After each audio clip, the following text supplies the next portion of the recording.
The courtroom was silent, so silent that you could hear the echo of the judge's pen tapping against the desk. Everyone waited for the verdict. Then suddenly, out of nowhere, an officer slapped the defendant. The sound cracked through the room like thunder. Cameras froze. The judge dropped his pen. And in the very next moment, a shocking truth came out that left everyone's eyes wide in disbelief. Who was this defendant, really? And how could one slap turn the entire case upside down? It all began months earlier in a quiet southern town, a place where history still whispered through cracked courthouse walls. The defendant, Marcus Hill, was a 28-year-old mechanic known for fixing neighbors' cars for half the price. He was quiet, respectful, and the kind of man who smiled even when life wasn't fair. But one night changed everything. Marcus was driving home after working late when he saw flashing lights behind him. A routine traffic stop, they said, yet it became anything but routine. Within minutes, Marcus was on the ground, handcuffed, accused of assaulting an officer, an accusation that didn't make sense to anyone who knew him. Videos surfaced, but they were incomplete, edited, blurry, missing the crucial seconds before the arrest.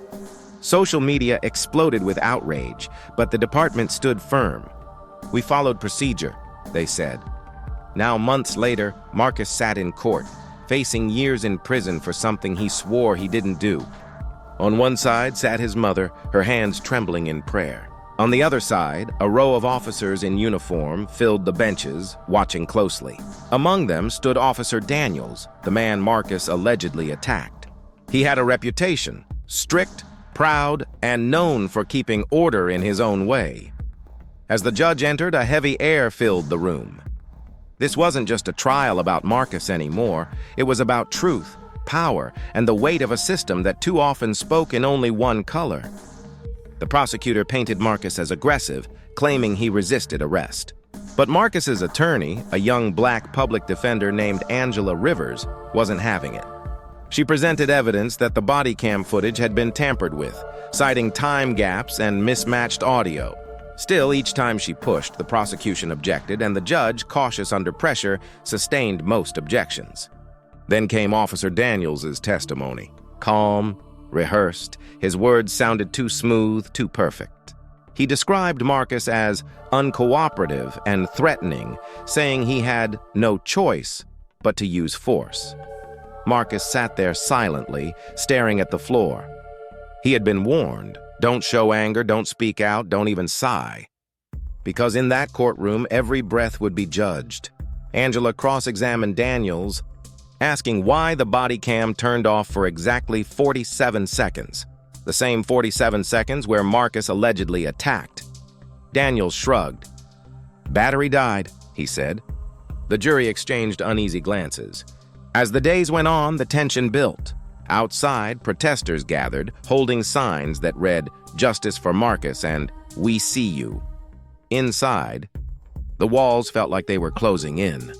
Then, on the final day of testimony, Angela revealed something no one expected. A security camera from a nearby gas station had captured part of the arrest. It had no sound, but it showed Marcus standing still, hands visible, before Daniels suddenly lunged toward him. The courtroom gasped. The footage wasn't perfect, but it was enough to cast serious doubt. Angela looked toward the jury. "You saw it yourselves," she said quietly. "Who was the aggressor here?" Daniels' jaw tightened. His eyes darted to the prosecutor, then to Marcus. The judge called for order, banging the gavel. The sound echoed, but the truth had already begun to shift. By the next morning, rumors spread through the courthouse halls that the jury might favor acquittal. The officers who once smirked now whispered among themselves. The air was thick with something dangerous: fear, pride, and the realization that the balance of power might be tipping.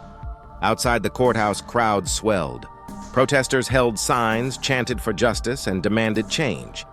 Reporters broadcasted live while police tried to keep order. The story had grown beyond one man. It was now a movement.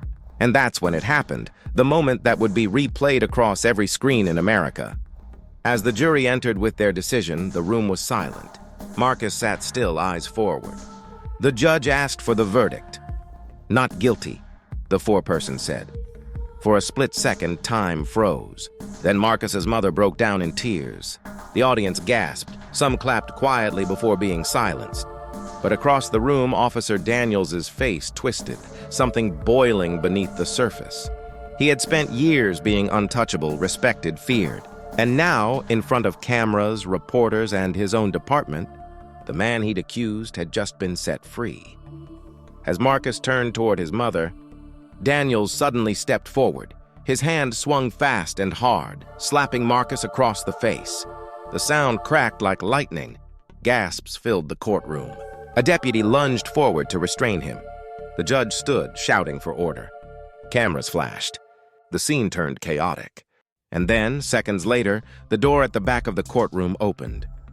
A voice called out, steady and cold. It was the police chief. He walked straight to the front, ignoring the commotion, and looked at Daniels with a stare that could cut glass. Then, in front of everyone, he reached into his pocket, pulled out an envelope, and said, "Officer Daniels, you're suspended. Effective immediately." The courtroom went dead silent again. Daniels froze, disbelief etched across his face. The chief's words were quiet, but they hit harder than the slap itself. "You've embarrassed this department, this court, and every badge in this room." Marcus stood there, still stunned, a red mark on his cheek. But for the first time in months, he smiled. Justice, in some strange way, had found its voice. News of the courtroom slap spread like wildfire. Within hours, the video was everywhere, on news broadcasts, social media feeds, and late-night talk shows. People couldn't believe what they'd seen. A police officer losing control in the one place where justice is supposed to prevail. The department released a statement condemning Daniels' actions. Investigations opened not only into the assault, but also into the missing footage and falsified reports. Within weeks, multiple officers were questioned and old cases began to resurface. Marcus, though free, struggled to move on. The slap became a symbol, not of his humiliation, but of how fragile truth can be in the face of power.